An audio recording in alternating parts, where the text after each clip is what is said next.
Muy buenas noches, ¿cómo están ustedes? Bienvenidos a las noticias en este Día Internacional de la Mujer que se celebra en este día 8 de marzo. Y distintas actividades repartidas por todo el territorio recordaron una fecha histórica. Un movimiento que año a año va tomando más fuerza y que este 2021 está fuertemente impulsado por todos los retrocesos que han sufrido las mujeres derivados de la crisis sanitaria. De las manifestaciones, ¿ah? La pandemia, eso sí, no evitó que las mujeres se manifestaran en la conmemoración de un nuevo 8M. Aranza Fernández nos cuenta más.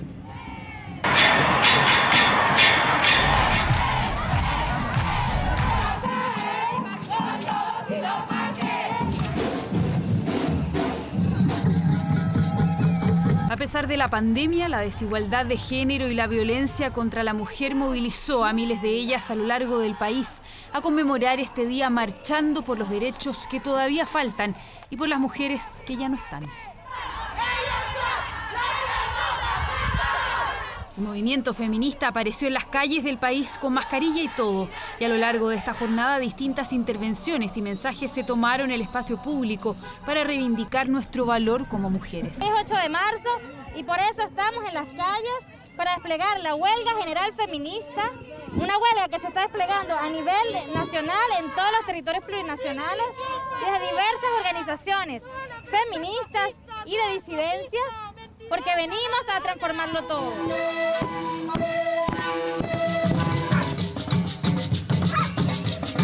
Las consignas se repitieron en los gritos y carteles que surgieron en cada lugar de Chile, porque no había solo una gran convocatoria, sino varias, que buscaron demostrar que aquí seguimos y que las mujeres no están dispuestas a dejar que las injusticias y brechas sigan profundizándose. En Calama, varias de sus calles principales amanecieron bautizadas con otros nombres. En Valparaíso, el llamado tuvo una masiva respuesta y las mujeres se reunieron este 8 de marzo para decir basta. Por mi hija, porque crezca libre, porque crezca rebelde y porque crezca fuera de todos los estereotipos que nos han inculcado. Y sobre todo que hay femicidios todos los días, que hay violaciones todos los días. Y esto no puede seguir así. Si seguimos así, ¿hasta dónde llegamos? Un día de lucha para nosotras las mujeres. Si bien hemos avanzado bastante, todavía nos queda mucho por seguir luchando. Todavía hay brechas de salarios importantes, todavía hay derechos de las mujeres que no tenemos. La protesta es por todas, por nosotras, por nuestras hijas, madres, sobrinas, abuelas y primas, pero también por aquellas que ya no están. 131 víctimas de femicidio entre 2018 y 2020 que impulsan a gritar con más fuerza: basta de violencia. Esa consigna se repitió en varias de las manifestaciones e intervenciones que hubo durante este 8M, que se conmemoró en plazas y calles al ritmo de cánticos y música.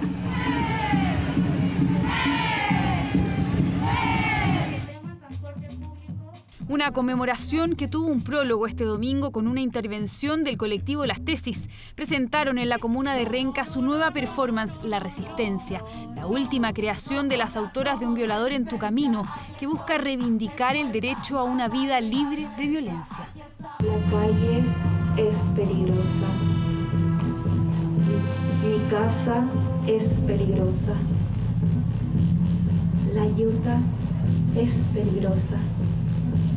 Shh, cuidado, es peligrosa.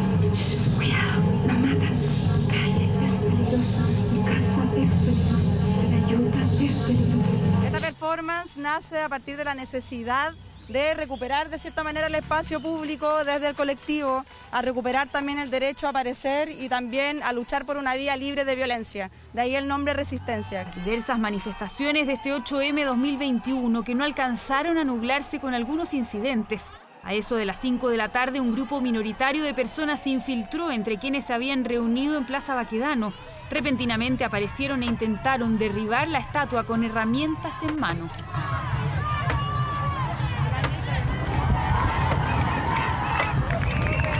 Fueron expulsados por carabineros y rápidamente las mujeres lograron recuperar su espacio para manifestarse, pero la convocatoria frente a la Moneda también registró incidentes menores.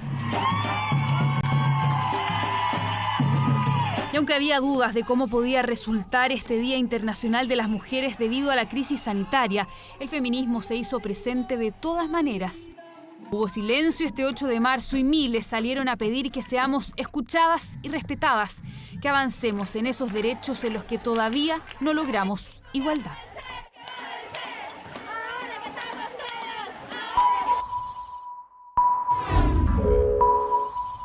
Ahora. Así están nuestros equipos desplegados en distintos puntos, no solo de Santiago, sino que del país, donde se han realizado masivas marchas. Hay que decirlo, el tono ha sido mayoritariamente pacífico, una convocatoria altísima en algunos puntos, solo con incidentes aislados. Exactamente, y a esta hora, cuando son las 9 de la noche con 6 minutos, todavía quedan mujeres en las calles. Han habido algunas escaramuzas, algunos enfrentamientos de la policía con manifestantes, pero son, la verdad, incidentes aislados. Comentemos y conectémonos con Agustina Álvarez, que ha estado siguiendo ahí la marcha, las manifestaciones, y hasta ahora nos puede contar en directo qué es lo que está ocurriendo cuando vemos imágenes ahí de la Alameda. Agustina, muy buenas noches.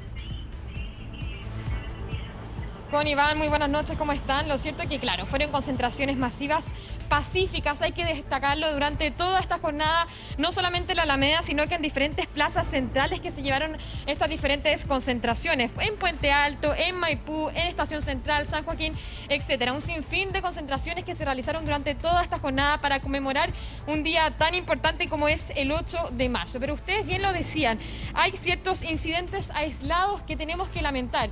Y uno del que más llamó la atención y que lo veíamos recién en la nota fue el que ocurrió cerca de las 17 horas, cuando un grupo minoritario con overoles blancos e implementos en sus manos llegaron hasta la Plaza Baquedano e intentaron derivar entonces al monumento del general Manuel Baquedano. Un hecho que generó claramente el rechazo de todas las manifestantes que se encontraban en el lugar y que fueron de inmediato sacados, fueron expulsados finalmente por carabineros. Ahora, otro de los incidentes que también se registraron durante esta jornada fue en la calle Morandé. ¿Por qué?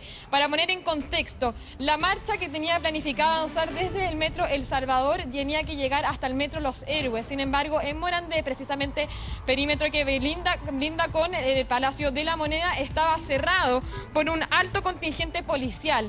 Ahí fue entonces cuando un grupo importante de manifestantes decide darse la vuelta y regresar hasta Plaza Baquedano, pero otro grupo más pequeño decide enfrentar a carabineros con elementos contundentes y prendiendo fogatas. Ahí es cuando entonces Carabinero comienza a actuar, a través de sus carros lanza aguas, a través de sus carros lanza bombas lacrimógenas y toman detenido a algunas personas. Pero claro, los hechos que más llamaron la atención fue respectivamente en torno a la estatua del general Manuel Baquedano, y que lamentablemente a esta hora de la noche nuevamente, y perjudicando lo que es el movimiento feminista, perjudicando la manifestación por el Día de la Mujer, un grupo de personas intenta botar la estatua prendiéndole fuego. Un hecho que en este minuto se encuentra en desarrollo, está sucediendo eso a esta hora de la noche.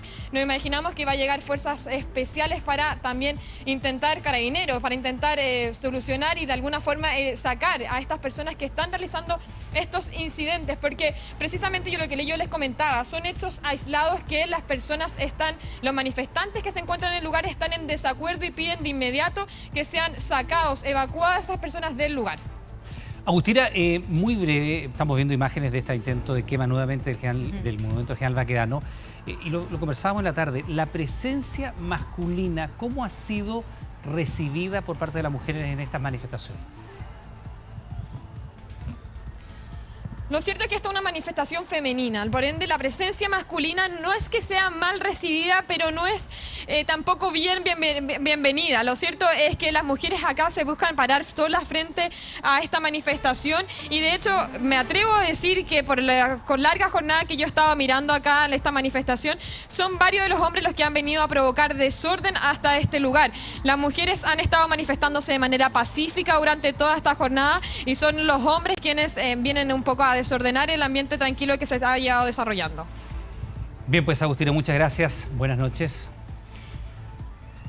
Y como vemos en nuestra pantalla dividida, se han registrado manifestaciones en varias regiones de nuestro país. Vamos a Temuco, donde hubo una emotiva manifestación, se vivió ahí en Nueva Imperial, para recordar a Damaris, la joven de 19 años embarazada que murió asesinada. Ahí se encuentra Josefa Iturriaga y nos cuenta más. Josefa, muy buenas noches. Sí, ¿cómo estás, Connie? Muy buenas noches. Un 8 de marzo totalmente distinto, una conmemoración del Día Internacional de la Mujer que particularmente aquí en la región de la Araucanía se vivió en medio de la conmoción y también, por supuesto, de la tristeza a raíz de la temprana partida de Damaris Meliñir, esta joven de solo 19 años de edad, quien fue encontrada lamentablemente fallecida al interior de un pozo. Destacar además que esta joven de 19 años había desaparecido hace algunos días.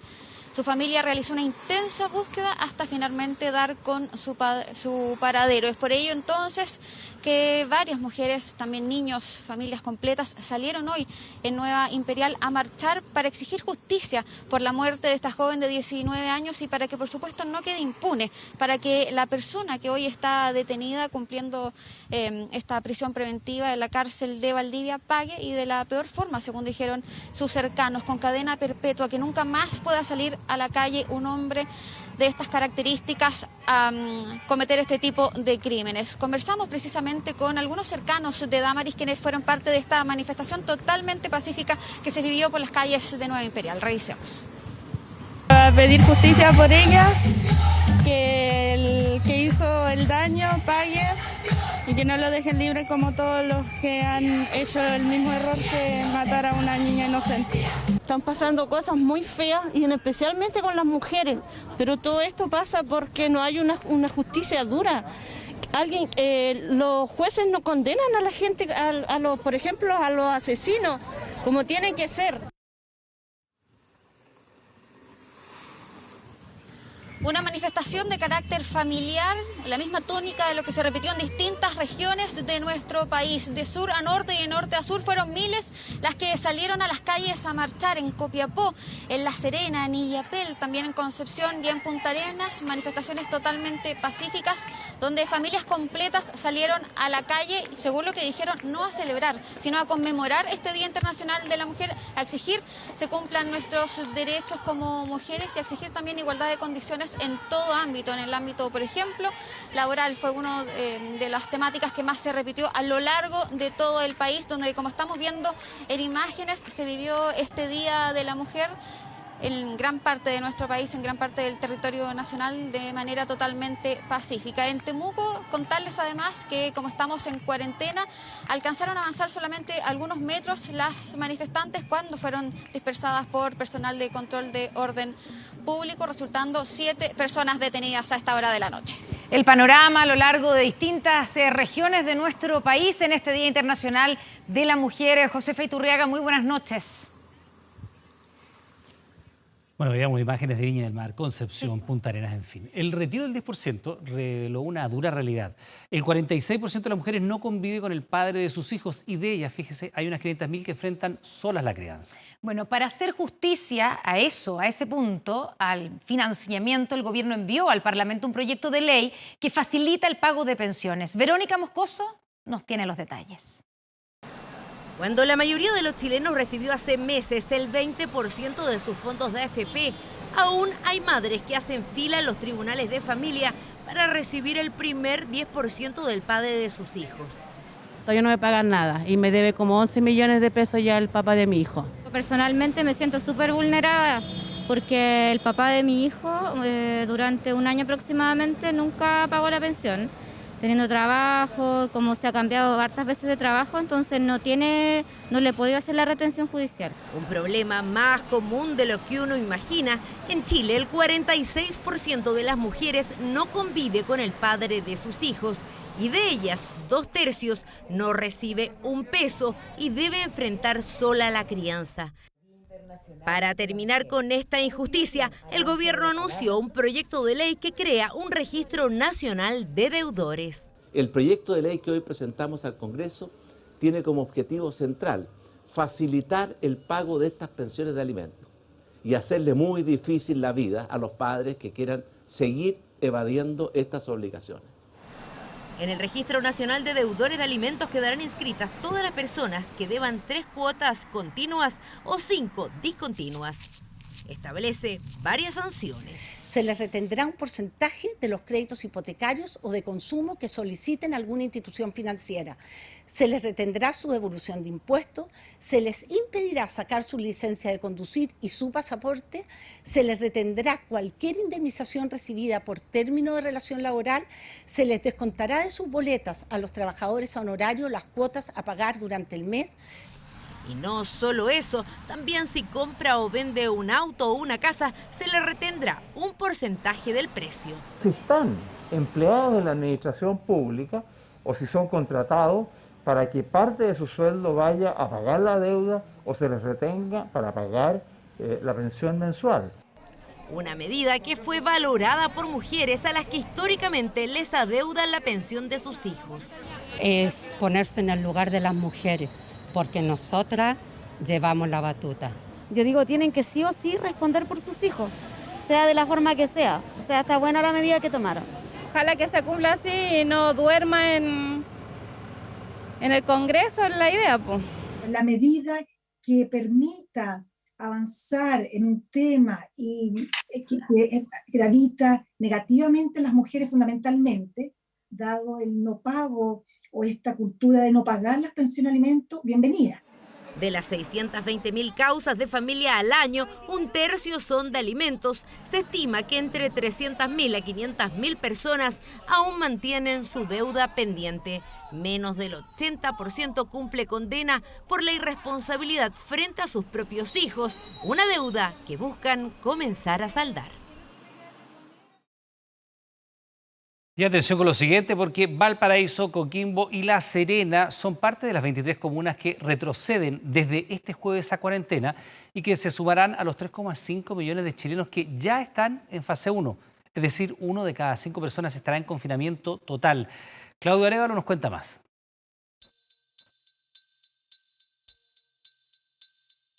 Un año y 5 días después del primer contagiado, nuestro país suma un total de 860.533. Un número que se acerca lentamente al millón de casos totales y lamentablemente ya supera los 21.000 fallecidos. Este lunes el balance tampoco fue el mejor. Hoy debemos informar de 4.733 casos nuevos de COVID.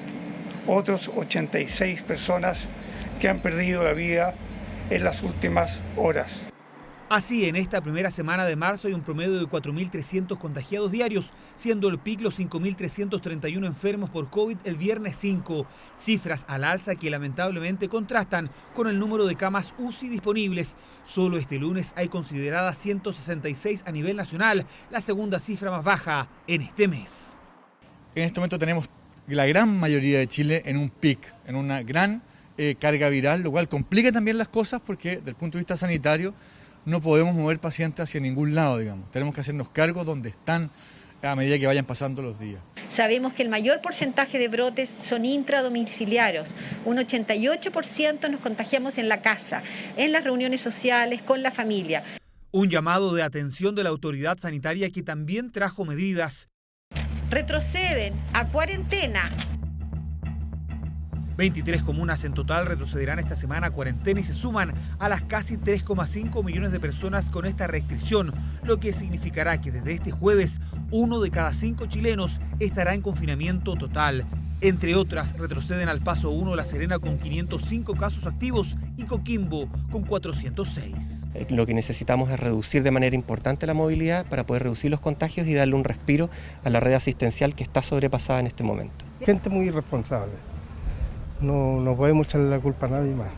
Hay que seguir las normas que dicen nomás, pues no nos queda otra. Ciudades con gran afluencia turística, al igual que Valparaíso, que volverá a cuarentena total tras 6 meses. La capital regional suma 613 casos activos. Que fome, pero si hay tanto contagio, ¿qué le vamos a hacer? Pues hay que aguantarla nomás, pues. Creo que es bueno, porque si no hay medidas drásticas, es imposible que podamos salir de la cuarentena. La cuarentena en Valparaíso, en este contexto, le va a generar un tremendo golpe y daño a los porteños y a las porteñas y a Valparaíso en su conjunto. Si no lo hicimos antes era porque no habían llegado a esas cifras tan elevadas, pero cuando las cifras son elevadas y demuestran una situación de preocupación, nosotros obviamente que tomamos estas medidas que son dolorosas. Si la cuarentena es dolorosa para la población. Según cifras del DEIS, hubo más de 21.000 fallecidos en Chile entre enero y febrero del 2021, 5.429 víctimas por COVID, una tasa de mortalidad que se dispara y se transforma en la peor en 45 años.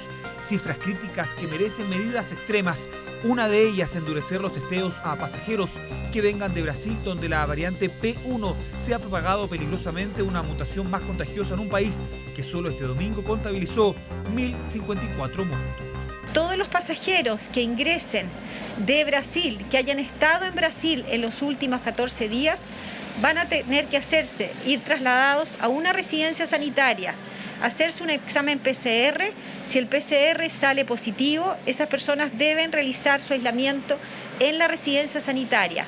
Si la PCR sale negativo, terminan su cuarentena. 43 comunas retroceden a contar de este jueves, 20 a transición y 23 a cuarentena. Eso quiere decir que el próximo fin de semana más de 17 millones de personas tendrán restricción total, la mayor cantidad registrada en lo que va de pandemia en nuestro país. Una pareja vivió un día de furia en Providencia. Primero arrastró por varios metros a un inspector municipal arriba del capó de su auto. Luego insultó al resto de los fiscalizadores. El hombre y la mujer terminaron agrediendo a una transeúnte. Todo comenzó cuando estacionaron en un lugar no permitido. Mire bien.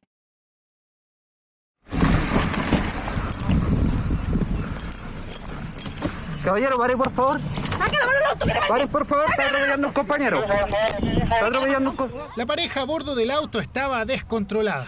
Después de causarle un esguince al guardia municipal, la mujer que iba de copiloto agredía a una transeúnte, quien la había cuestionado por su accionar y porque iba con niños. ¿A quién le voy a apoyar? A ti, porque si todo el mundo está viendo. ¿Soy tan chora, weona? ¿Soy tan chora? Entonces no me dices, voy a imbécil.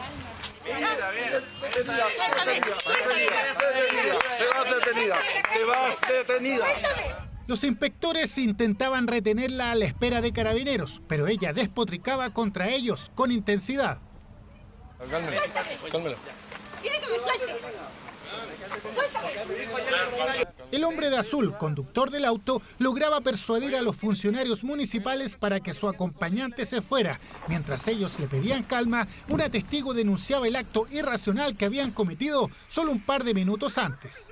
Yo vi justo en el auto cuando le pegó a su colega. ¿Sí? Un combo. El caballero. Este gallo. Y le echó el auto encima. La tarde de alboroto protagonizado por esta pareja fue este domingo a un costado de la Plaza Pedro de Valdivia. Cuando salían de un restaurante, fiscalizadores municipales les habían cursado una multa por haber estacionado justo frente a un grifo. Lo encuentro terrible, espantoso, de una violencia brutal. Horrible, horrible, porque no hay respeto por nada. Paradójicamente, el hombre en cuestión pedía calma después de haber arrastrado al inspector por varios metros arriba del capó. Entonces cálmalo, Sí, yo estoy calmado hace rato. ¿Y quién se me tiró arriba del capó?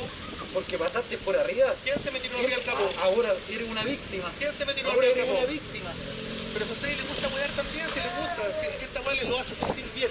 Es de un grado de agresividad y de arrogancia y de prepotencia que uno dice, ¿pero qué le está pasando a esa pareja en la cabeza? Nos vamos a querellar. Está atropellando un Ellos estaban cursando la infracción cuando esta persona se acerca violentamente, le bota su equipo al suelo con el que tienen que cursar la infracción. Él se agacha a recoger este aparato, esta persona pone marcha atrás, le atropella el pie. Según Automóvil Club de Chile, el 94% de los conductores tienen en algún momento del año al menos una conducta violenta. Cálmelo. El conductor chileno es el conductor más agresivo de la región, estoy hablando desde México hasta Chile. Los conductores chilenos son verdaderos analfabetos viales, no tienen conocimientos relevantes de las leyes del tránsito. Un conductor con respecto, por ejemplo, en este caso a un grifo, uno no se puede estacionar a menos de 5 metros del grifo. El inspector lesionado quedó con licencia debido a la lesión. Finalmente, el conductor fue detenido por carabineros. Pese a este episodio, solo quedó citado a un tribunal. Tarde de furia de una pareja que iba con niños. Peor aún, cuando testigos aseguran que iban bajo los efectos del alcohol, después de haber pasado una larga velada en un restaurante, que lamentablemente terminó así.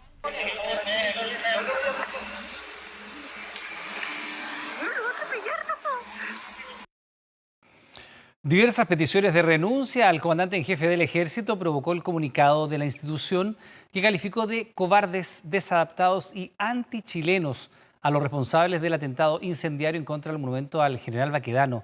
Los candidatos a la presidencia protagonizaron el debate, mientras que en el Congreso se analiza citar a Ricardo Martínez para que explique este documento. Atentado incendiario contra el monumento al general Baquedano durante una nueva jornada de protesta e incidentes en Plaza Italia que provocó una fuerte reacción del ejército. Mediante un comunicado oficial, la institución condenó el ataque y calificó de cobardes, desadaptados y antichilenos a los responsables del último acto de vandalismo contra la figura de Baquedano. Un texto que para algunos constituye un acto de deliberación por parte del ejército. No creo que sea el lenguaje que debe usar una institución del Estado, ni tratar así a los chilenos y chilenas. No, creo que efectivamente han sido deliberantes y por lo tanto considero que el gobierno tiene claramente que tomar acción sobre esto. ¿Y esa acción es pedirle la renuncia al comandante en jefe del Ejército? Si yo estuviera en la moneda, por supuesto que sí. Petición de renuncia al comandante en jefe del Ejército y que suscribieron otros candidatos a la moneda, como el alcalde comunista Daniel Jadue, quien horas después de la difusión del comunicado solicitó vía Twitter la destitución del general Ricardo Martínez, y la carta presidencial de la DC, la senadora Jimena Rincón. Declaraciones y comunicados como este son graves, además del uso del lenguaje que es de verdad penoso. Respecto de la segunda pregunta, la verdad es que si fuera presidenta no me la estarías haciendo, no estaría en su cargo. Al día siguiente del atentado contra el monumento a Baquedano, el ministro de Defensa depositó una ofrenda floral a modo de desagravio. Su antecesor en el cargo y actual candidato presidencial, Mario Desbordes, entró de lleno al debate. Yo los invito a que pidan otra renuncia. Pídanle a estos delincuentes que renuncien a la violencia. También les pido que pidamos otra renuncia. Renunciemos a justificar la violencia, venga de donde venga. Renunciemos al empate. Ese tema a mí no me compete, no voy a hablar de eso. Lo que yo sí tengo que lamentar como alcaldesa es decirle a todas esas personas que primero están haciendo sufrir a mucha gente. Y además quiero decirle a todos los que rodean a esa gente que va ahí, que ese tipo de violencia en algún minuto se va a dar vuelta en contra de ellos también. Polémico comunicado que podría llevar al comandante en jefe del Ejército a entregar explicaciones ante el Congreso, tal como lo adelantó la presidenta de la Comisión de Defensa de la Cámara de Diputados y Diputadas. Creo que es importante abordar este tema en la Comisión de Defensa. Las Fuerzas Armadas no son deliberantes y por tanto es algo que no podemos dejar pasar. Creo que es importante que el comandante en jefe explique el contenido de esta carta a la Comisión de Defensa. En entrevista radial, el ministro vocero de Gobierno expresó que la carta está diciendo algo esencial para el Ejército y que ese monumento significa muchísimo para todos los chilenos. Entonces, según Jaime Belolio, no hay deliberación, sino que una opinión que puede ser tomada o no. Todo esto mientras el Consejo de Defensa del Estado anunció querella por el atentado contra el monumento a Baquedano por el delito de incendio calificado. El gobierno finalmente presentó las indicaciones al proyecto de reforma previsional y de esta forma el debate en materia de pensiones entró ya en tierra derecha. La discusión sigue centrada en el destino de la cotización del 6%, aunque ya hay consenso en aprobar la ampliación del pilar solidario que incorporaría a casi 150.000 personas a los beneficios.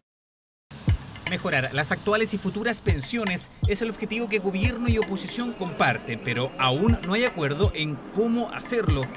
Este lunes la Comisión de Trabajo del Senado retomó la discusión de la reforma previsional. Quiero partirlo reconociendo lo positivo, a pesar del tono del presidente de la República, que yo encuentro que es bien inaceptable. Respuesta de la senadora Goich a las palabras del presidente Piñera de este domingo.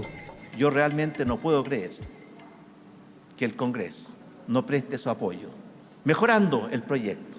Las palabras, la verdad, son del todo descontextualizadas o ofensivas. No encuentro para tanto. Si empezáramos a revisar todas las declaraciones que muchos han hecho, quizás todos podríamos ponernos suspicaces. Finalmente, el gobierno presentó 33 indicaciones al proyecto que se discute hace más de un año en el Senado e insistió en dividir el 6% de cotización adicional para cuentas individuales y un fondo de ahorro colectivo.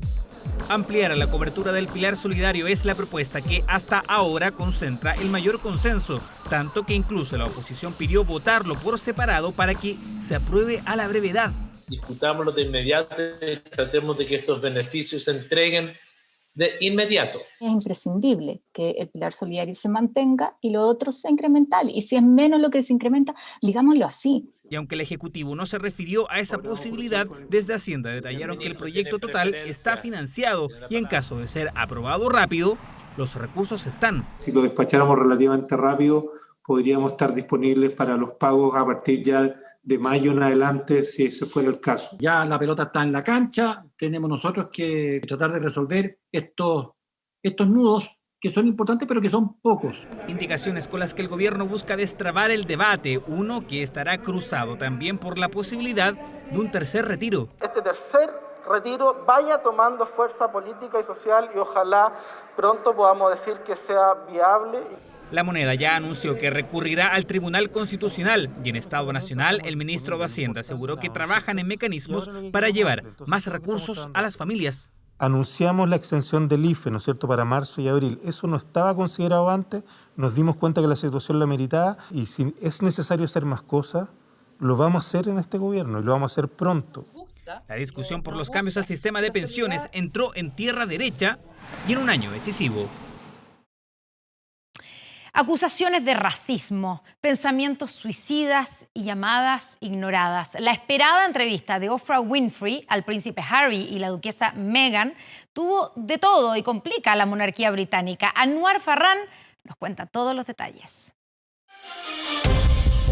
Good evening, Justice Princess. Es de lo único que se habla en Reino Unido. Como no había pasado en casi 3 décadas, los problemas y dramas de la familia real británica quedaron totalmente al descubierto en la entrevista concedida por el príncipe Harry y su esposa Meghan Markle a la popular presentadora Oprah Winfrey. Una conversación abierta llena de revelaciones, en donde los duques de Sussex confesaron haberse sentido atrapados en el palacio de Buckingham y abandonados a la suerte por la familia real que no hizo nada para defenderlos de su verdadera guerra contra los tabloides. Acá los 4 puntos más importantes de la entrevista.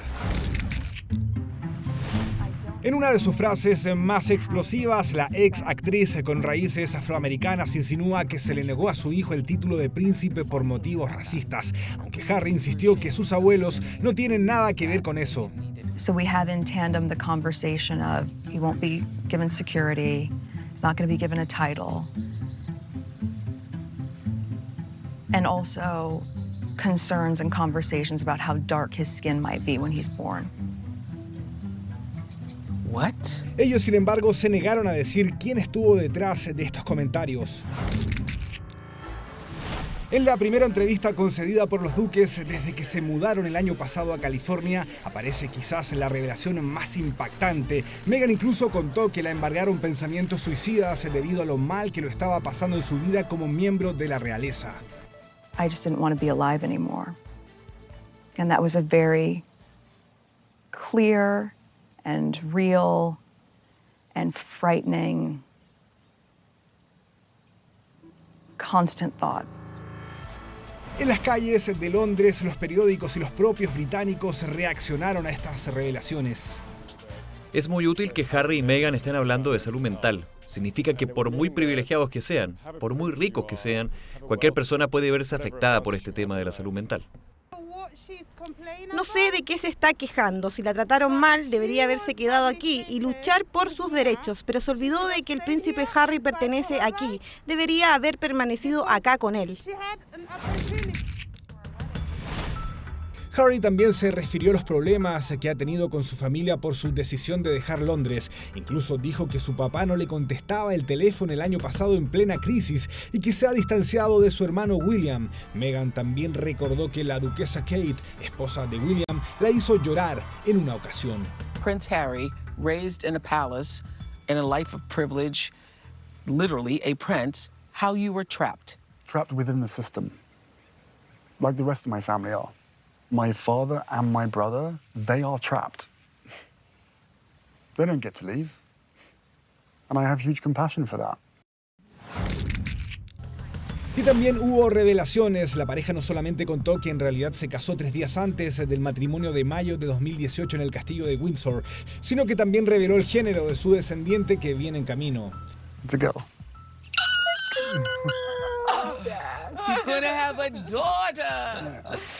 Wow. It's a girl. Además, dijeron que no tendrán más hijos. Es parte de la entrevista de la pareja que decidió renunciar a la monarquía para vivir a miles de kilómetros de Londres. Esta vez la ropa no se lavó en casa, sino que se ventiló y en horario prime, algo que pocas veces ha sido beneficioso para la familia real británica. Bueno, vamos a revisar cifras a propósito de la conmemoración de este 8M, porque si hay un punto en el cual las mujeres tienen barreras y muchas que superar, el mundo es todavía en la política y el poder. De acuerdo con el Council of Foreign Relations, solo estos 21 países que estamos viendo acá en nuestro mapa, es decir, apenas un 10,9% de total, tiene jefas de Estado o de gobierno elegidas. 11 de ellos, más de la mitad, están ubicados en Europa, como observamos en el mapa. Además, solo 14 países del planeta, es decir, apenas un 7,25%, tiene la mitad o más de la mitad de mujeres en el gabinete. Y solo 4, es decir, un 2%, cuenta con al menos la mitad de ellas en el Parlamento. Hay un dato relevante, fíjese. 119 países del mundo, es decir, más de un 60%, nunca ha tenido una mujer que lo lidere. ¿Y cuáles son los mejores países para las mujeres? Bueno, según el índice Mujer, Paz y Seguridad 2019, desarrollado por la Universidad de Georgetown y que estudia la situación de las mujeres en 3 parámetros: inclusión, seguridad y justicia, los 5 mejores países del mundo para las mujeres son europeos y aparecen acá: Noruega, Suiza, Finlandia, Dinamarca e Islandia. Ahora vamos al otro extremo. Los 5 peores países para ellas son Sudán, Pakistán, Siria, Afganistán y Yemen, donde ellas suelen lidiar con permanentes situaciones de violencia. ¿En qué lugar está Chile dentro de este contexto? Bueno, en el número 55 entre 167 países estudiados. Carolina Fernández nos muestra cómo en distintos rincones del mundo se conmemoró el Día Internacional de la Mujer. España. India. Francia. Bolivia. No queremos flores, queremos un respeto. Con bailes, cantos y banderas, decenas de mujeres salieron a marchar por las calles de todo el mundo para recordar su día que busca reconocer y valorar su lucha a través de la historia. Una conmemoración que este año fue diferente producto de las restricciones impuestas en muchos países por la pandemia del coronavirus. Sin embargo, no impidió que millones de ellas se manifestaran pidiendo una mayor igualdad en sus derechos. Estoy aquí en apoyo a todas las mujeres, básicamente para exigir el cambio que sabemos es tan necesario para nosotras, pero también para todos en la sociedad, porque el feminismo no solo beneficia a las mujeres. Las mujeres hoy en día estamos ya ganando los espacios que siempre hemos luchado.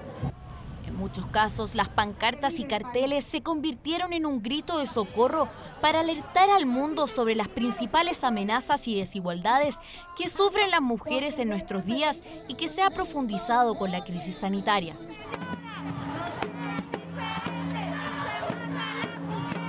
Además, los niveles de violencia contra la mujer se han ido incrementando en todo el mundo. Y en Latinoamérica la situación es aún más dramática. Según CEPAL, más de 4.600 mujeres fueron asesinadas en la región producto de la violencia de género durante 2019, un alza del 31% respecto a 2018. Porque ni un minuto más nos vamos a callar, ni una mujer más nos van a venir a matar.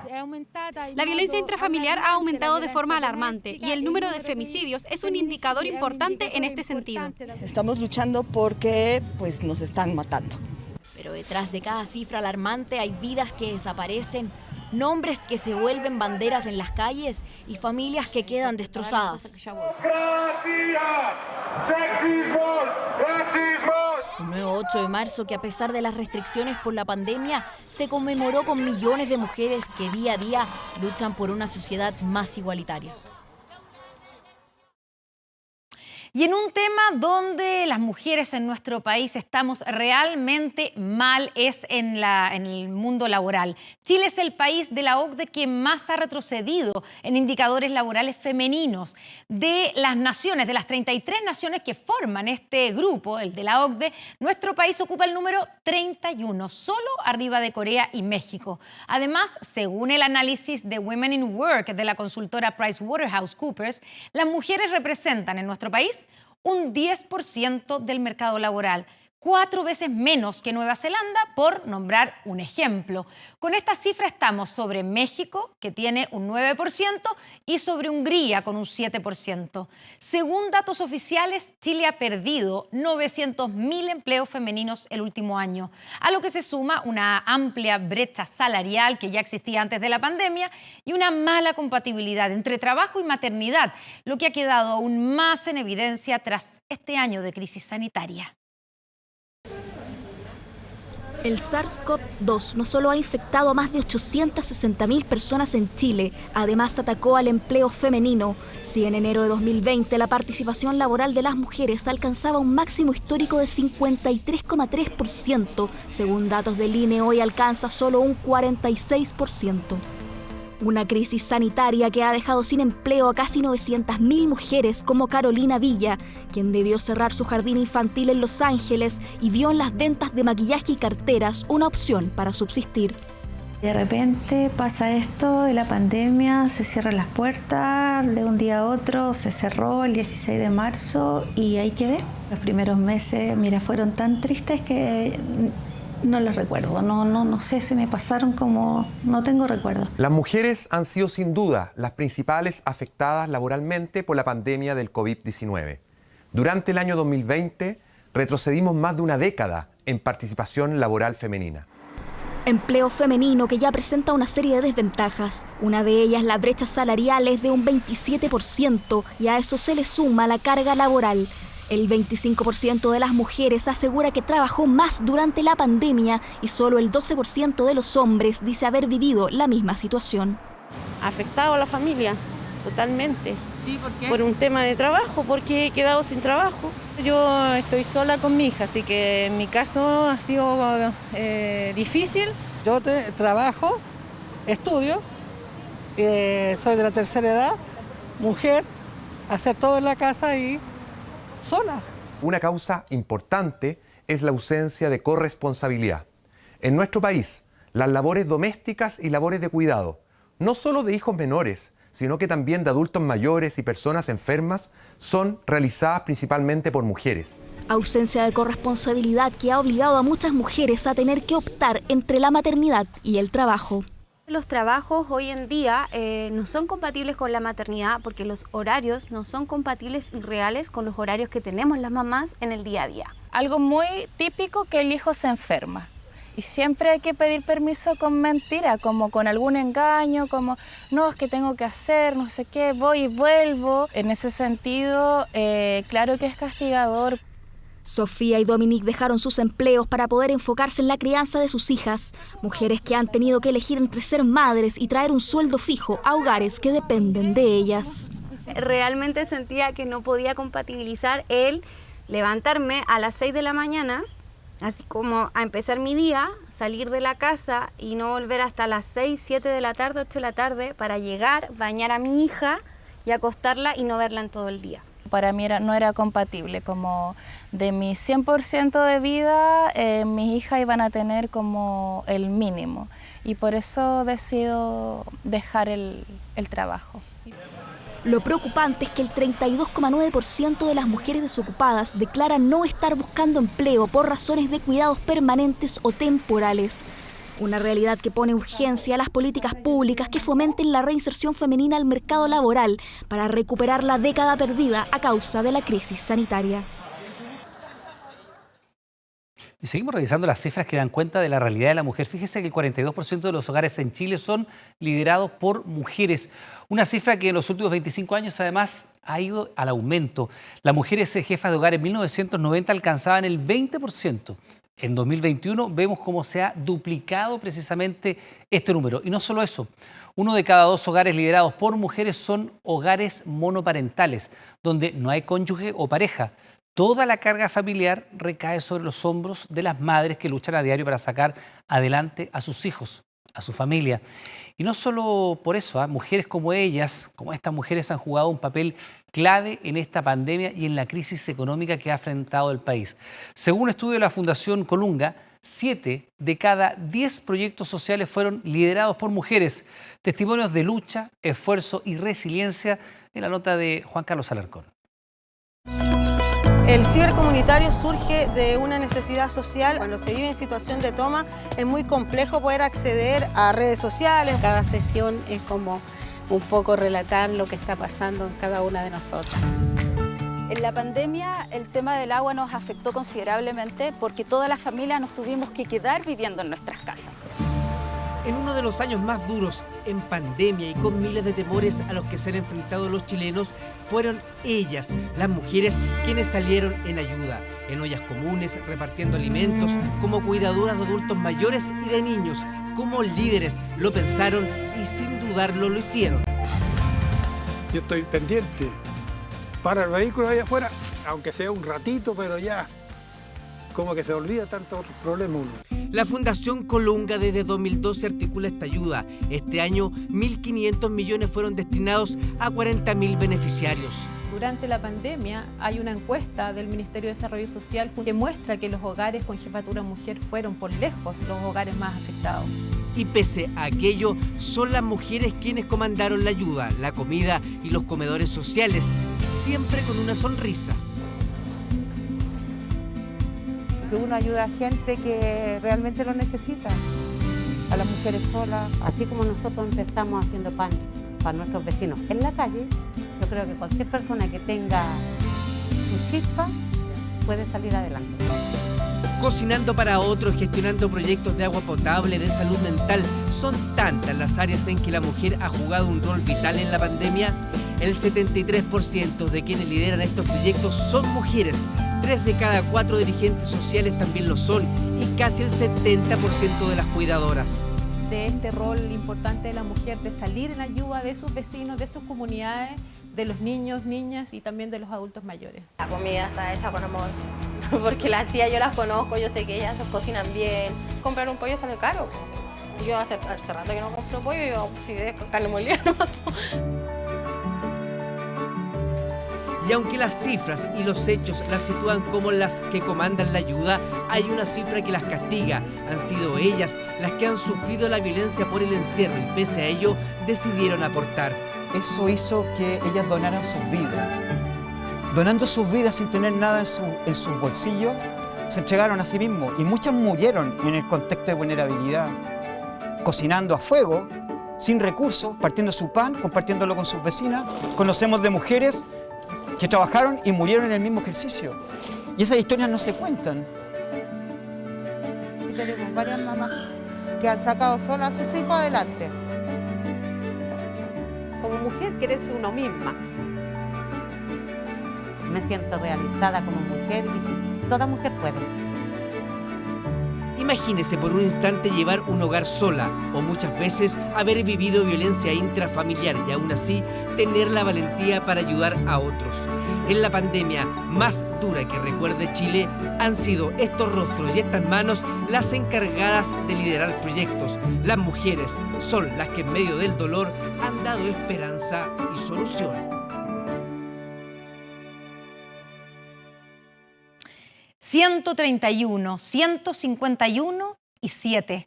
Son los números que nos recuerdan que en este 8 de marzo no estamos todas. En 2020, 131 mujeres fueron asesinadas por sus parejas y 151 podrían haber sido parte de esa dolorosa cifra. 151 homicidios frustrados, el número más alto en los últimos 8 años. Una pandemia que ha incrementado la violencia intrafamiliar y las muertes no terminan. Las cifras de este año no son buenas. En lo que va de este 2021 ya hay 7 mujeres que han sido asesinadas. La violencia de género es uno de los aspectos más relevantes en la lucha de las mujeres, que lleva siglos y que ha marcado con fuerza a varias generaciones. Actualmente la calle las reúne a todas en una sola voz, que anhela una cancha pareja para vivir y reivindicar nuestros derechos. Quisimos conocer cómo ha sido el traspaso de esta causa y los distintos escenarios en los que participan las mujeres de diferentes edades a través de los testimonios de una madre y una hija, ambas activistas.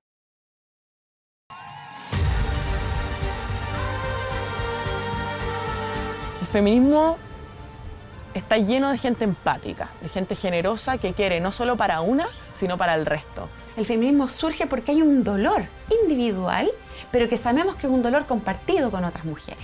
Camila tiene 23 años, actriz, influencer y feminista. Yo, como muchas de mis compañeras, y si no la mayoría, he sufrido abusos sexuales, de los cuales también me ha dado miedo hacerme cargo también. A pesar de ser feminista, a pesar de alzar mi voz por muchas, cuesta alzarla por una misma de repente. Leslie, psicóloga, tiene el doble de años que Camila, es activista y feminista. Yo tengo 2 hijos hombres y 2 hijas mujeres y yo pesco un poco más a las niñas porque sé que los niños nacieron aventajados por vivir en esta sociedad. Leslie lucha por las mujeres desde la academia, el hospital, desde su consulta. Camila en la calle. Una calle que no siempre ha sido amable, donde incluso se ha enfrentado a contramanifestaciones. Fue en 2018, cuando participaba en una marcha por el aborto libre, cuando grupos pro vida les lanzaron sangre en sus pies. Me sentí vulnerada, me sentí asqueada, o sea, vomité llegando a mi casa. No podía entender cómo existía gente que por una lucha que se supone que viene a por la vida, ¿verdad? Hayan pasado, no sé, era fétido. Por encima de tantos animales, digamos, que eran vísceras.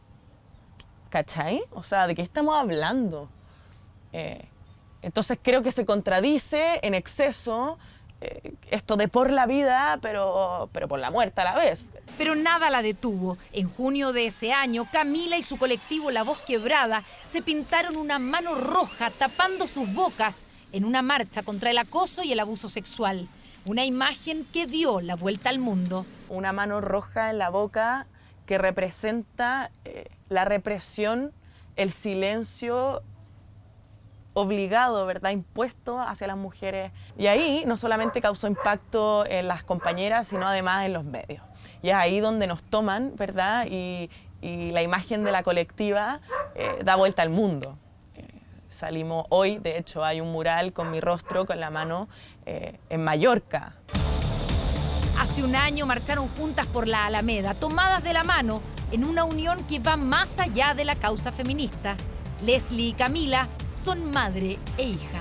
Hola, ¿cómo están? Yo no era feminista, yo salí del closet a eso de hace unos, no sé, tengo 48 ahora, 20 años, ¿sí? Pero no nací feminista como tú dijiste, me eduqué feminista. Yo no nací feminista y que tampoco mi mamá me crió en el feminismo, sino que fuimos aprendiéndolo a la par y que ella mientras más aprendía, más me enseñaba sin duda, pero más en su manera de criar, no así desde un lugar de discurso, ¿no?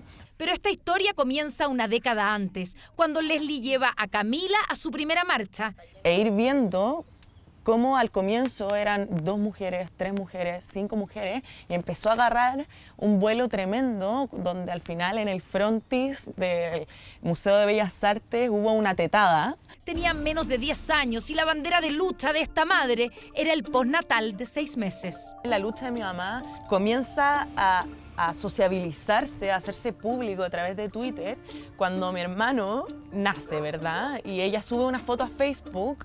Que es yo dándole pechuga a Julián, una foto donde nada más normal. Y Facebook me cierra la cuenta. Finalmente concluye en que le bajan la cuenta por pornografía. Fue ahí cuando Leslie Power se convirtió definitivamente en una activista, empujando iniciativas como el postnatal, la lactancia prolongada, el derecho al cuidado del niño enfermo mayor de 1 año. Visibilizar la conflictiva de la mujer trabajadora madre. Visibilizar sus dolores, sus necesidades, sus derechos, sus deseos y desde ahí modificar políticas públicas o crear nuevas políticas públicas para que estas mujeres puedan caminar en un mayor bienestar. 2 generaciones de mujeres convencidas de la lucha que llevan adelante, pero con diferencias. Creo que para mí el concepto mujer engloba a todas aquellas personas que se identifican como mujer, y pienso que tú pensáis distinto.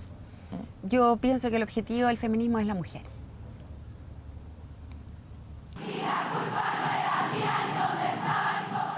La frase de las tesis la lleva escrita con orgullo en su polera, la misma con la que marchó hoy por la Alameda. Por primera vez, su madre no la acompañó.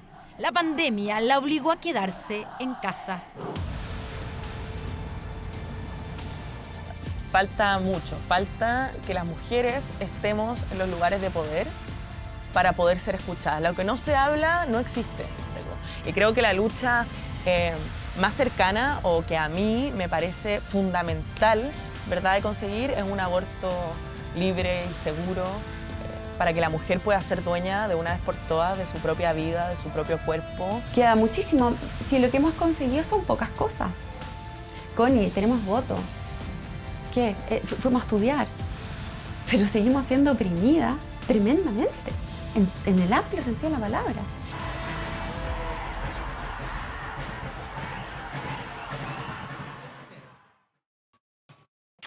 El testimonio de una madre y una hija que están en medio de esta lucha por los derechos y reivindicaciones de los derechos de las mujeres. Les recordamos que a partir de las 22 horas, Televisión Nacional de Chile está autorizada a transmitir programas para mayores de 18 años. Bueno, y hoy seguiremos revisando documentos inéditos y reveladores de nuestro Archivo Nacional que dan cuenta de la lucha que debieron sortear las mujeres para entrar al colegio, a la universidad e incorporarse al mundo laboral. A fines del siglo XIX la mayoría no sabía leer ni escribir, y las que osaban salir a trabajar eran duramente criticadas por los hombres, naturalmente, y sus pares. Las mujeres más pobres, a los 11, 12 años, eran enviadas a las grandes ciudades para trabajar en el servicio doméstico. Verónica Moscoso revela los archivos de la emancipación femenina. No se lo pierdan.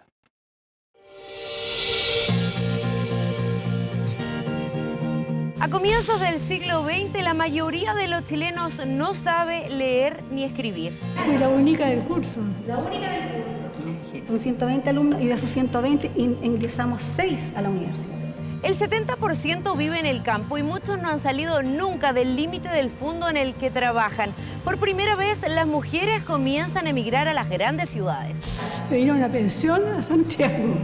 Era una verdadera Carmela San Rosendo. En 1911, la fuerza laboral alcanza las 15.000 mujeres.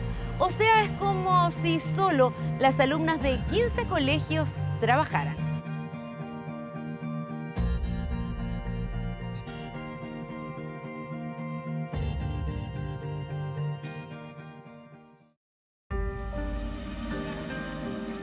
Las mujeres se dedican principalmente a las labores domésticas. Son contadas con los dedos las que van a la universidad. Seguir una carrera es solo para las más atrevidas, duramente criticadas por una sociedad machista.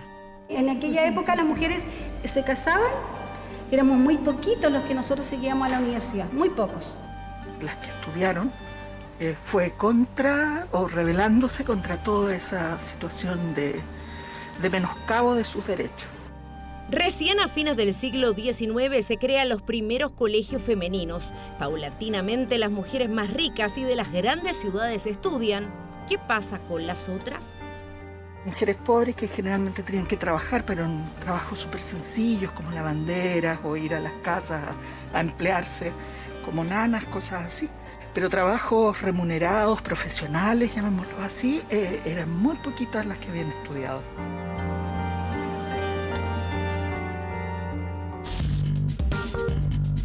A comienzos del siglo pasado, cuando se inaugura este edificio donde está actualmente el Archivo Nacional, se hace precisamente con una exposición del trabajo femenino, de los oficios femeninos de aquella época. De eso aún hay documentos, vamos a buscarlos. Hola. Hola, bienvenida. ¿Cómo estás? Revisando los archivos de mujeres y género encontramos documentos que dan cuenta de que en 1936 el movimiento de emancipación femenina ya aboga por la igualdad de sueldos entre hombres y mujeres. Su remuneración no es ni la mitad de lo que percibe un hombre.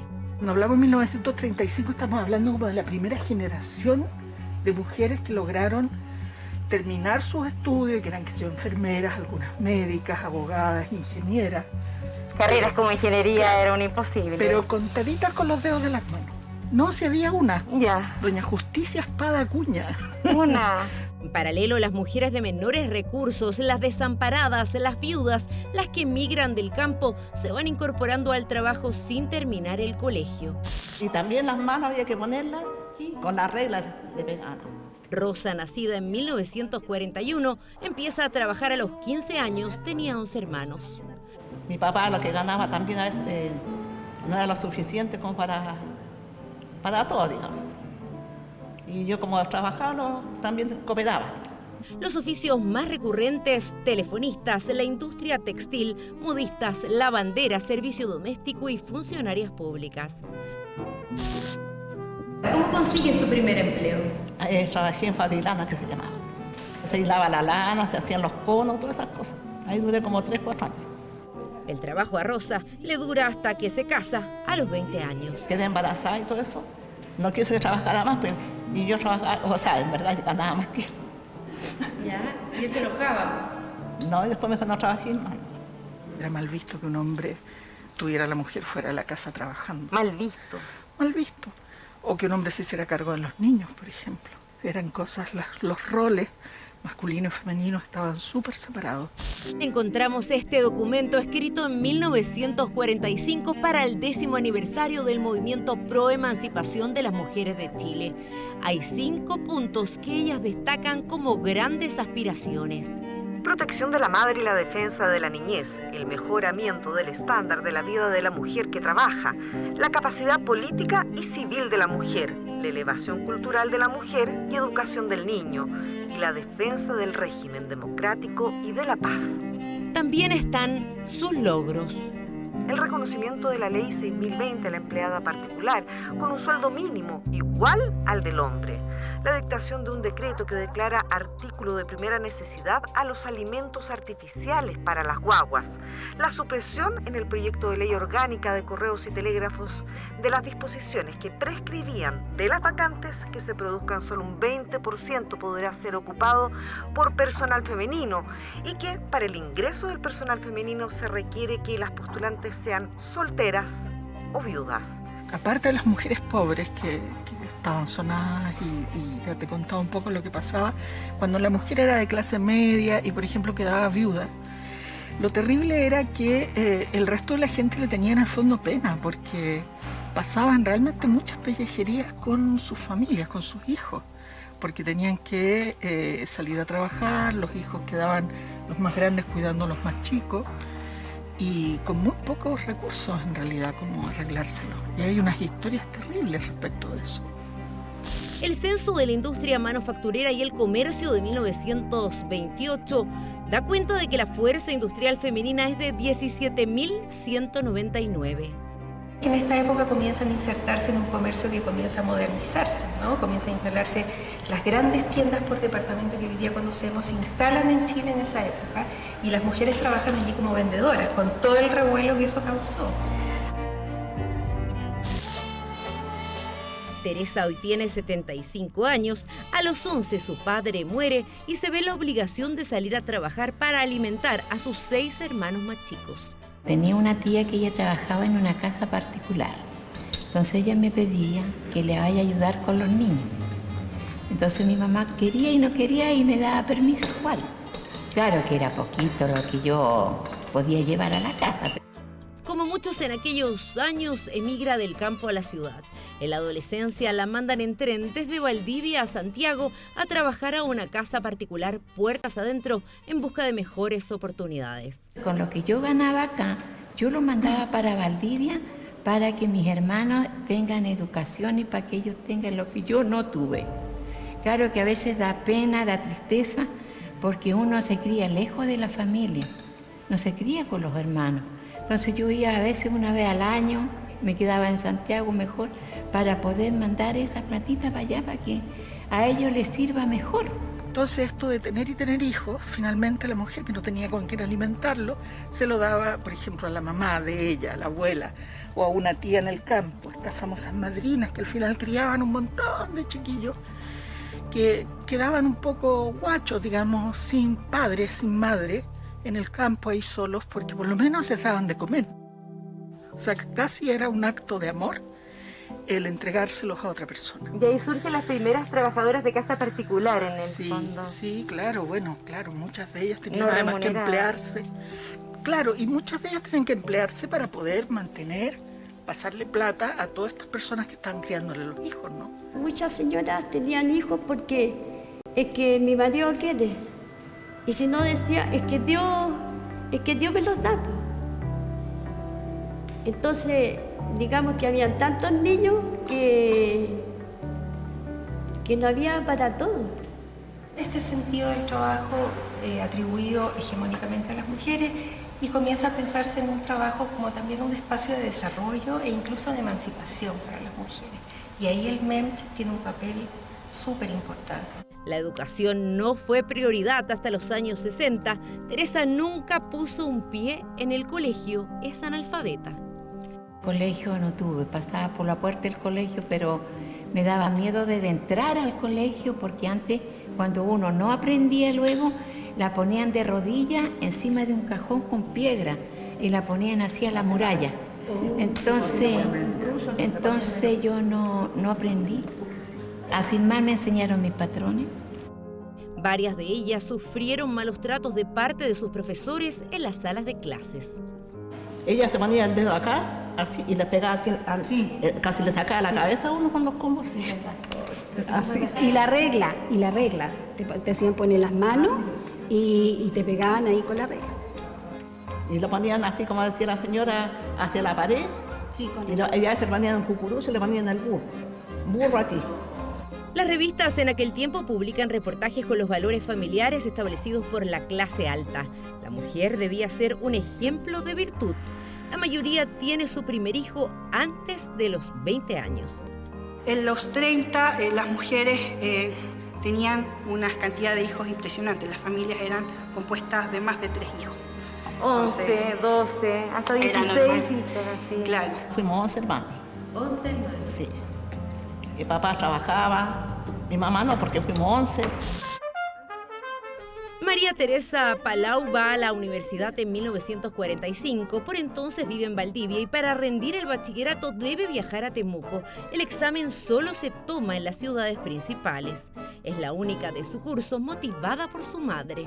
Mi madre tenía mucho interés, ella quiso estudiar Bellas Artes y era demasiado repudiable en esa época, parece, estudiar Bellas Artes, era muy peligroso.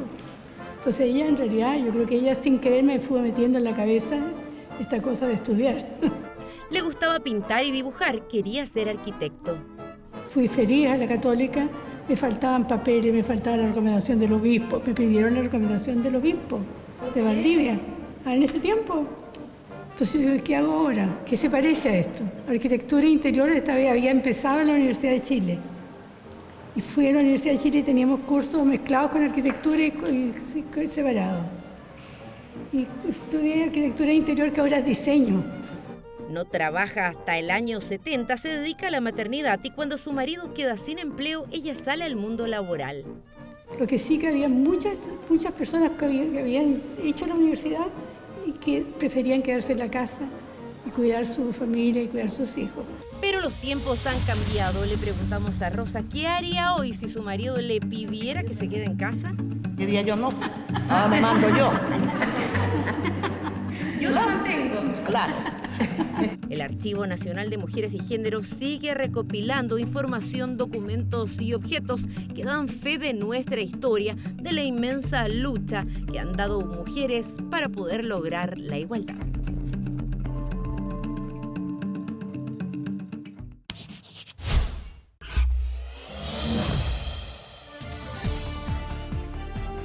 La próxima convención constitucional será inédita e histórica por varios motivos. Uno de ellos es que será 100% paritaria. Para llegar a eso, el sistema primero obliga a que exista un equilibrio entre el número de candidatos. Así, de los 1.278 postulantes que desean redactar la nueva Constitución, hay 629 que son hombres y 649 mujeres.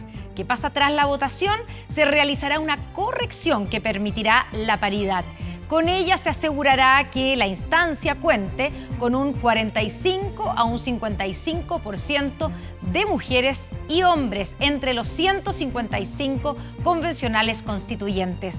Con esto Chile quedará a la vanguardia y se convertirá en el primer país del mundo que creará una convención, una constitución paritaria, un logro que deja atrás años de postergación y que convertirá a las mujeres de nuestro país en protagonistas de uno de los procesos políticos más importantes de nuestra historia, como nos cuenta Marian Basso.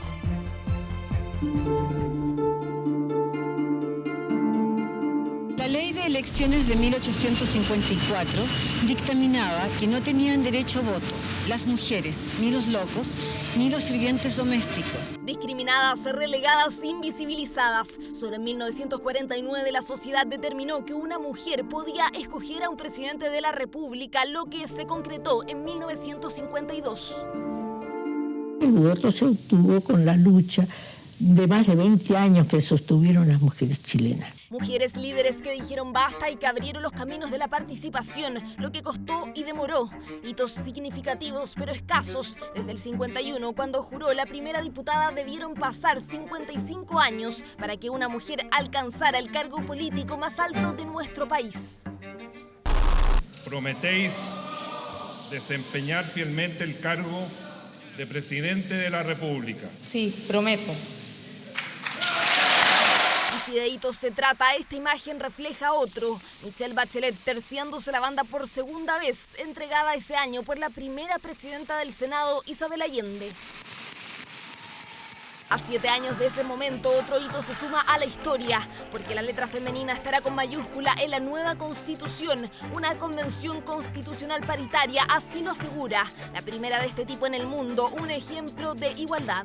Se aprueba el proyecto y se despacha. Me parece justo que hombres y mujeres tengan la misma posibilidad de poder estar en conjunto resolviendo ciertos temas que nos competen a todos. ¿Qué significado tiene en la historia de nuestra sociedad? Porque una convención paritaria favorece la representación de los intereses de las mujeres. Una mujer va a poner su experiencia en juego para que las normas que se decidan sean lo más equitativas entre hombres y mujeres. Y el interés por participar es alto. Muchas y diversas son las candidatas a la Convención Constitucional que quieren redactar una nueva constitución. Intereses distintos, prioridades diversas, pero tienen en común la necesidad que su género sea representado en un texto que actualmente dicen no se ven reflejadas. El solo hecho de haber tenido la posibilidad de participar en igualdad de condiciones me va a permitir compartir el resultado, porque hay un sentido de justicia en el proceso. ¿Qué quieren las chilenas de esta nueva constitución? ¿Cuáles son sus intereses? Lo que es igualdad de género. Porque aquí hay mucha desigualdad, sobre todo la salud y la educación. La anterior constitución está basada mucho desde lo patriarcal, desde el machismo. Ninguna menos, obvio, y el aborto libre. Una participación social y política comenzó hace años a gestarse. Salir del rol secundario, exigir igualdad, hacer leyes para ellas y por ellas, es lo que se exigió en las calles cuando el Día de la Mujer dejó de ser una mera conmemoración para convertirse en un hito en la lucha por la paridad.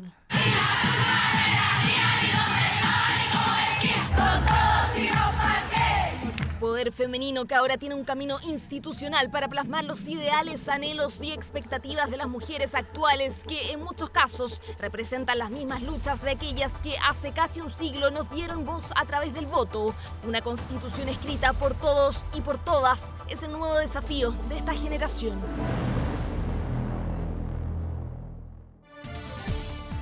Y seguimos revisando los distritos en donde competirán los candidatos que quieren redactar la nueva Constitución. Y es el turno hoy día del distrito 25, que corresponde a la región de los Lagos, conformada por las siguientes comunas: Osorno, San Juan de la Costa, San Pablo, Puyehue, Río Negro, Purranque, Puerto Octay, Fresia, Frutillar, Yanquihue, Puerto Varas y Los Muermos. Esta región y este distrito cuenta con 344.048 habitantes y en él se presentarán 28 candidatos a convencionales constituyentes. 14 son hombres y 14 son mujeres, que se presentan en 6 listas distintas.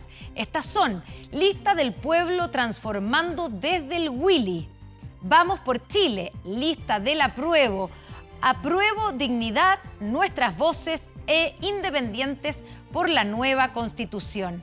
A este listado se suman 2 candidatos que decidieron competir fuera de pacto en un distrito que además cuenta con un escaño reservado para un representante de un pueblo originario. Con el auspicio de Government Care, presentamos 24 Horas Deportes. El día de mañana hay Consejo Presidente. Yo esperaría reunirnos mañana mismo después de la decisión que tomen. Paro en el fútbol chileno. Decisión unánime de los jugadores que militan en el fútbol local. No van a iniciar el campeonato de la primera división, que está programado, recordemos, para el 26 de marzo, hasta que el Consejo de Presidentes no modifique esa decisión injusta, ¿no?, que va en contra de la competencia deportiva, de no cederle un cupo de ascenso directo al campeón de la segunda división.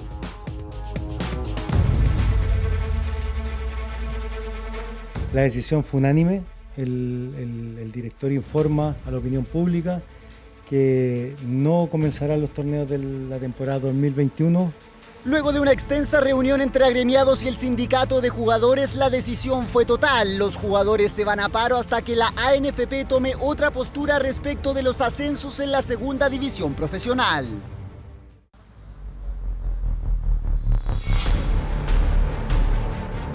Como dirigente me daría vergüenza tomar una decisión tan arbitraria y que vayan del medio de la competencia y los mismos futbolistas. Estamos tomando y analizando cuáles van a ser los pasos a seguir y no descartamos absolutamente nada. Los primeros en levantar la voz fueron los directivos de la categoría. Amenazaron con no jugar esta temporada, dejando sin trabajo a cientos de personas. Ahora se sumaron los futbolistas.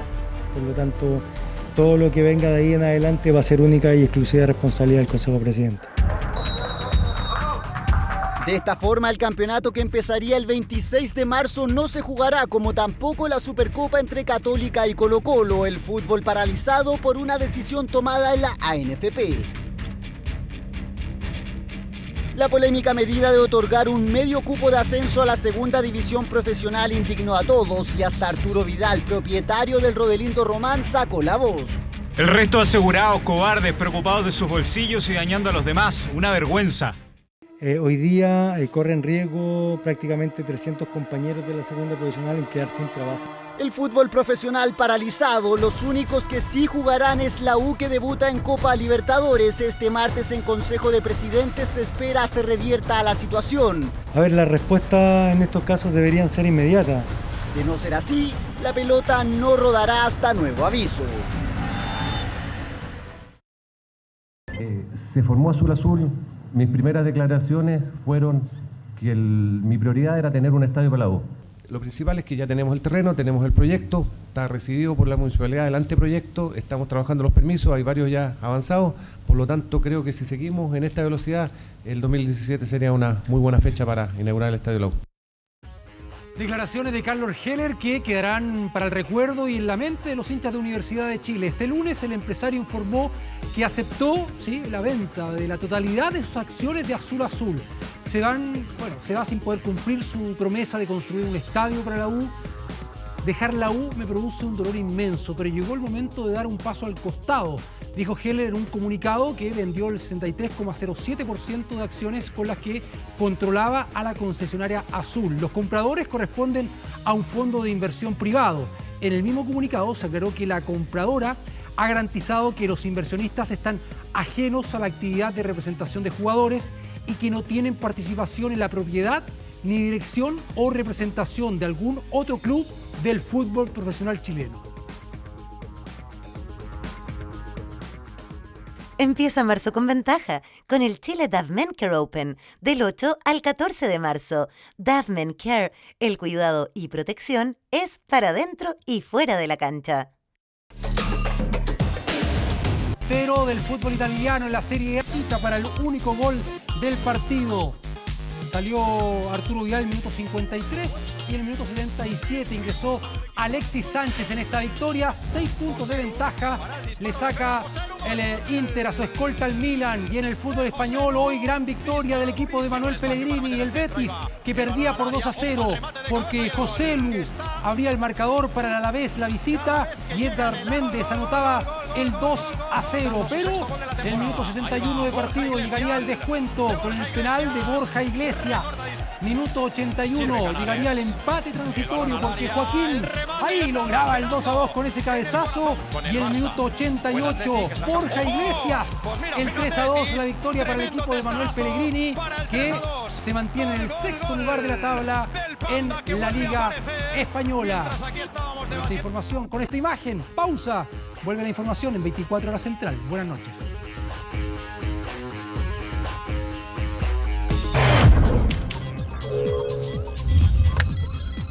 ...24horas.cl. Atención, hicimos un llamado a todos los candidatos constituyentes. Ya hemos recibido más de 900 respuestas. Y contando, porque siguen llegando.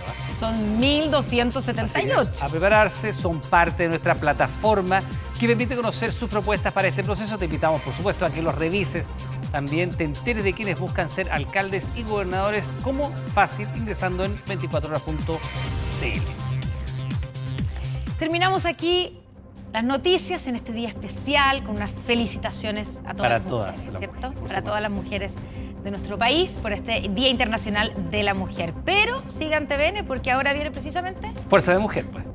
Buenas noches, hasta mañana. Chao, que esté bien.